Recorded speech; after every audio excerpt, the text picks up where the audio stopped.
The broadcast is now starting. All attendees are in listen-only mode. All right. Hello, everybody. Um, Welcome to Trapezoid's travel blogging webinar series.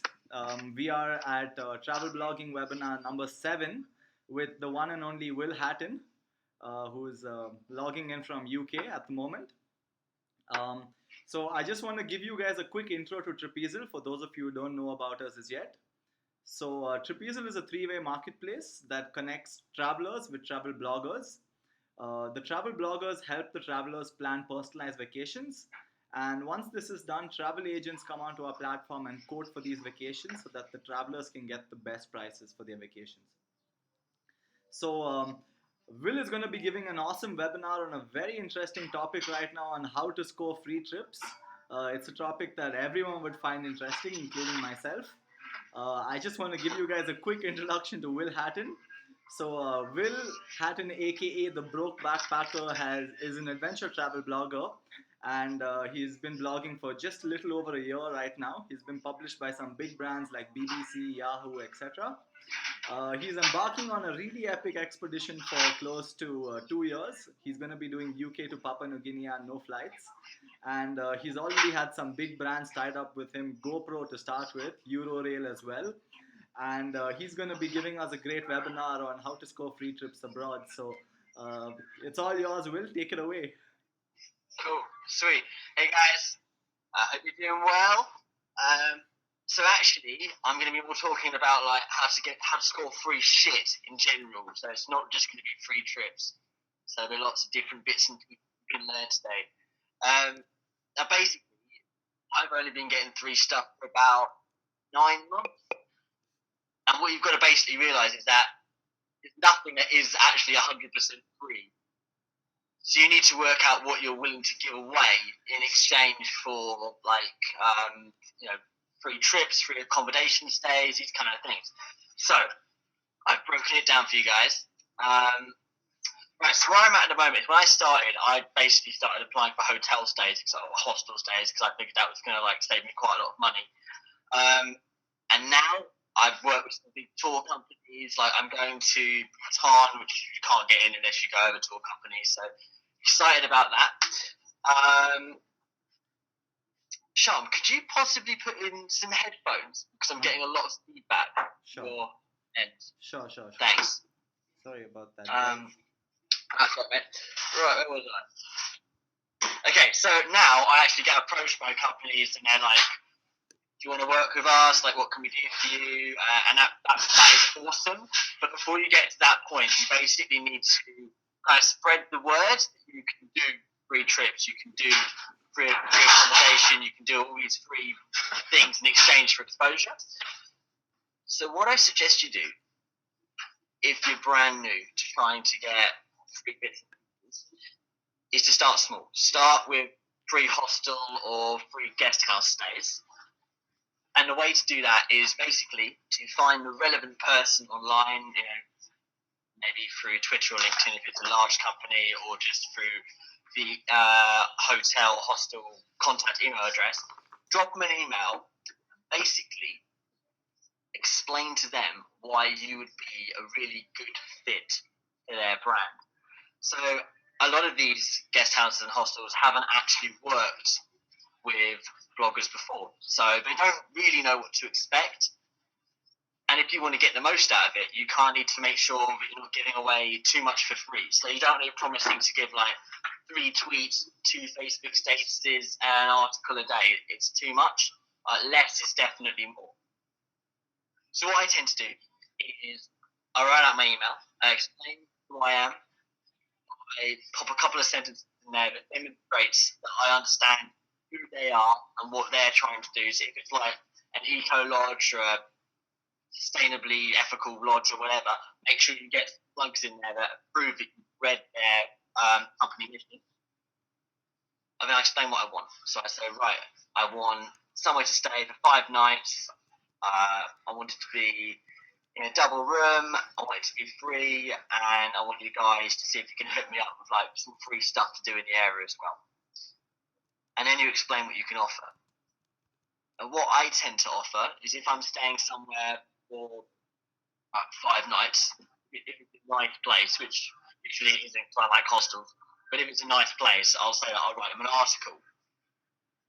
But if you're staying in a lot of hostels and guest houses for free, you're going to be writing articles on them all the time, and it's actually quite difficult to write exciting hostel articles. There's only so many ways you can describe a hostel or a guest house.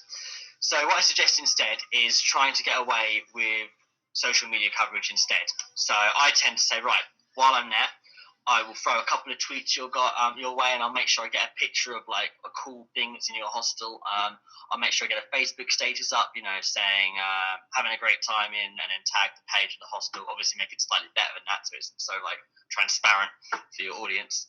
And that is the other thing.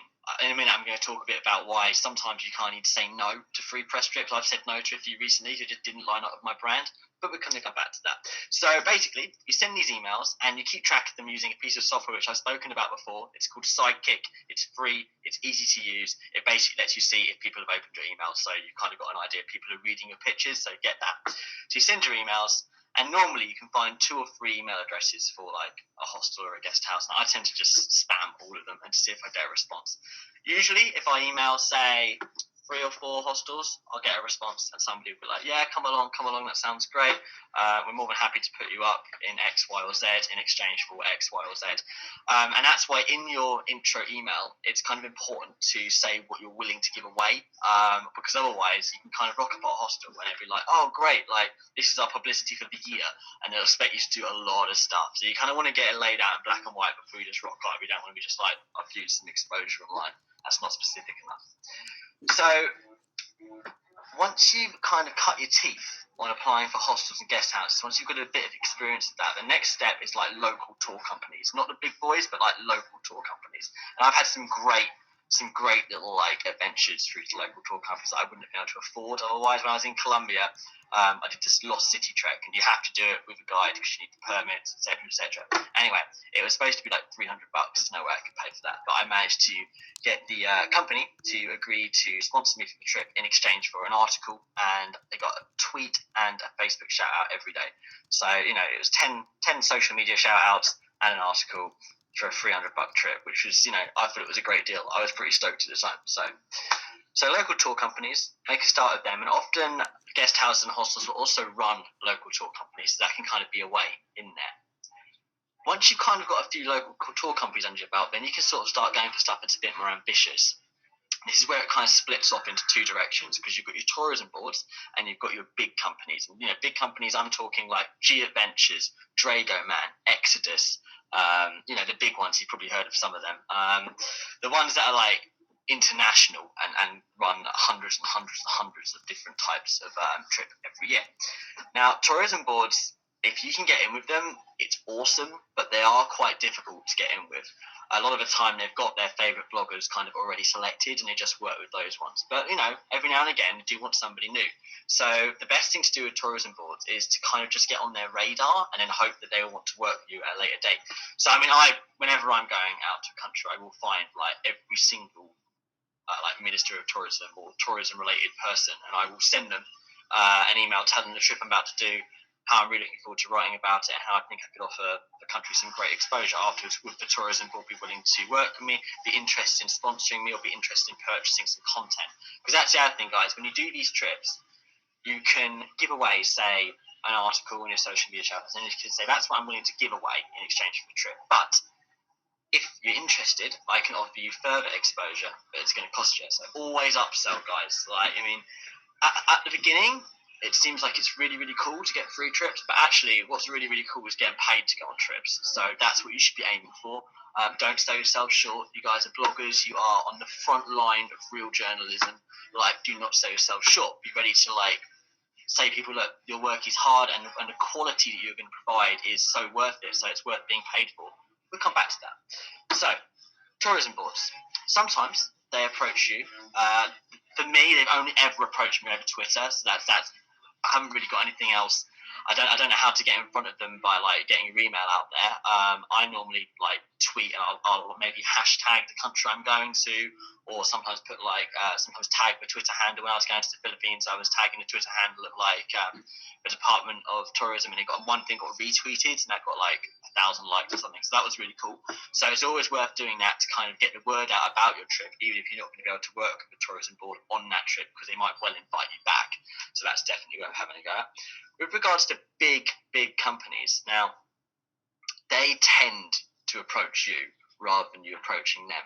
But again, in the same way that I like to hit editors and people who I want to get in front of, I use Twitter to pitch to people all the time on this one. I'll be like, hey, at G Adventures, I'm heading through Tibet, but I need a visa or whatever. Would you guys be interested in sponsoring me? Something like that. It's a numbers game, guys. There's hundreds of big companies out there. If you write a really, really good tweet and then you send it to everybody who you think might be able to give you what you want, there's a good chance you can at least get some responses. And from those responses, you can build it and see where you go with that. So, what is the best thing that you can offer these tour operators, hostels, tourism boards? The best thing that you can offer besides your content is word of mouth. And that's something that you actually do want to put into your pitch email. You want to say, look, I'm a blogger. I'm a relatively influential person. I've got X number of social media followers. And if you do work with me, as well as the content, which will be up for eternity, I will forever be, saying, oh, this is a cool place to go hang out. This is a cool place to... Basically, you want to kind of sell the fact that you're like an in-the-loop traveler, and that you can bring people who are similar to you to the guest house or the destination or whatever. Now, that's what I was talking about earlier, about how sometimes trips aren't necessarily the right fit for your brand. Like, you want to kind of be able to prove to a hostel or a tourism board or whatever that you are the right kind of demographic for them. I mean, like, I'm not the right kind of demographic for like luxury travel or like boring, organised travel, but it's not really what I want to write about, and it's not really what my people want to read about. So sometimes I do get contacted by these companies, and they're like, hey, would you like to come and do a wine tasting tour in Venice or whatever? I don't even know if I've got wine in Venice. Anyway, I will hands down just say no, but what you've got to make sure is that you don't totally close that door. So when people do contact you, never just give them like a solid no. Always be like, not a great fit for me, but I can hook you up with X, Y, and Z. Use your networking skills, hook up some other bloggers, make people happy. That's what you need to do. So, what else can I tell you? With regards to getting contacts in the first place to get to actually sort of pitch to these companies, the best way to do that is, again, to have a look through Twitter or to see if they've got like any marketing information on their website. With regards to press trips, now press trips are kind of like the golden ticket. This is like the last thing I want to talk to you about, and this is like the big thing I want to talk to you about. So a press trip is, in case you don't know, it's when a tourism board and usually an operator team up and then they put together a trip for people to come on to create content about, okay? Now, in general, it's quite hard to pitch for a press trip because you never know when they're going to happen. They just happen, and then the people who are organising them are looking for bloggers. And if it's somewhere amazing, like South Africa, for example, they've normally got a list of preferred bloggers. So you've got to prove to them, you're an up-and-coming blogger, you've got X amount of social media followers. You want to kind of demonstrate growth over the last few months to show them that you're a good investment. But you can get in front of press trips. It is possible to do that. The way to do that is kind of keep your ear close to the ground. Word of mouth. A lot of people kind of find out about press trips and they tell their friends. There is a Facebook group called Travel Blogger Press Trips, and that's really, really good. It's run by Erin Bender. She's like the woman. She is awesome. She's get loads of press trips. She's really, really cool. So you can have a look at joining that, and every time anyone finds a press trip, they basically post it in that group, and that's a good way of finding contacts and finding out who's currently like hiring. Like a couple of weeks ago, the Indonesian Tourism Board was running a press trip, and they just wanted like 40 bloggers, and the word went out there. But obviously, there are tens of thousands of bloggers, so you need to be like one of the first 40 to kind of get in there. So this is where your networking really, really helps. Like, it's always a good idea if you've seen that other bloggers who you like have been on press trips or have got X, Y, Z for free that you would also like for free. It is really worth kind of having a think about asking them if they can give you some tips on how to get in touch with these people. So that's kind of my thoughts really on getting free stuff. Start small, start with your hostels and your guest houses. Make sure you track your emails using Sidekick. Make sure the emails themselves cover briefly who you are, that you understand who they are and you understand their demographic, why you guys be a good partnership, what you want out of it, and what you're willing to offer. And then do not sell yourself too short, guys. Remember, like, what you're doing is important, okay? With tour companies, local tour companies, get in quickly, approach them by email. A lot of them won't have worked with bloggers before, so that can actually be a big advantage. With tourism boards, keep your eyes out. You can approach them. It kind of works if you can just sort of get on their radar, and hopefully they'll then get in touch with you when they're running a press trip. And press trips, it really is just a case of hopefully hearing when one is on. You can sometimes get people to put together a press trip for you, but to do that, you need to be big. Like, I'm not big enough to do it. You need to have like probably 250,000 social media followers for someone to specifically put together a press trip for you. So that's it, guys. That is the highlights of how to get free stuff. Oh, the other one thing I was going to say is with some of the big companies, you can make like a lasting partnership. You can agree to go on like 2 or 3 trips to them a year in exchange for like regular promotion. That's definitely worth thinking about. Like, whenever you get anything in blogging, never just be like, yeah, thank you, cool, I'm done. Like, always upsell or like trade contacts, like ride it as far as you possibly can. That's how you're going to do well. So I hope you'll get some smashing free stuff this year. And now I'll pass you guys back over to Sean. Thank you, Will. That was like a really insightful talk. No worries, guys, we're opening up the question section now. So if you have any questions that you would like to ask Will, there's a small questions tab at the bottom. You can enter your questions there. Will, I have a question for you. Yeah, man. So when it comes to approaching tourism boards for getting free stuff on trips, how big as a blogger do you necessarily have to be in order to be able to do this? I actually, to be perfectly honest, I think everybody have a crack at going for it. Okay. Because if you approach enough, you will eventually get something. It is kind of a numbers game. Saying that, if you are brand new to blogging, say if you've got under 10,000 social media followers in total, I would definitely recommend starting on hostels and guest houses. Even though, staying in a hostel for free isn't as exciting as like going on a trek, it just gives you practice on pitching, and it gives you practice on how to negotiate with these people, and that is well worth doing. Awesome. One more question from me. Yeah. So the way you do it is you outline a trip for yourself, and then you look at people on the way and ask them if they can provide you things on the way, right? Would you say that's the best right. approach? Or would it be, approach people first and then plan your trip around it? I mean, man, if you do that, you could be waiting forever. Okay. I mean, definitely, I think with me, I prefer to plan my trip and then to pitch for stuff that I can use along the way. But the other option is if you just want to go on a free trip, that's much easier as long as you don't mind where you go. If you want to go somewhere specific, you're pitching in advance, trying to put it together, like, it could take quite a long time. Unless you can get a tour company on board and then pretty much everything is going to be sorted for you. Yeah, that would definitely be worth having a crack at as well. Okay. But otherwise, right from the word go, start your own trip, plan your own trip, and then approach the right people on the way. That's what you recommend. Awesome. Yeah, I mean, the more preparation you can put in, obviously if you can give these guys like 3 months notice that you want X, Y, and Z, it does help. But I mean, in general, we're all busy people, so I tend to normally pitch for stuff 2 to 3 weeks before I want it. Okay. Awesome. We have a question coming in from Sandhya, and her question is, how do you go about finding local operators? I mean, that's pretty easy, to be honest. Like, for like lonely, when I did the Lost City Trek in Colombia, I literally just Googled Lost City Trek operator, and it came up with like a whole list, so you just choose the top one normally.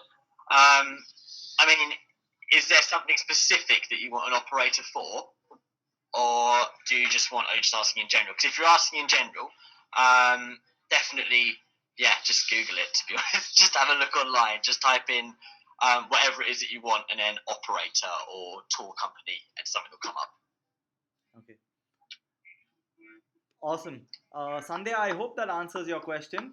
Do we have any more questions from the attendees?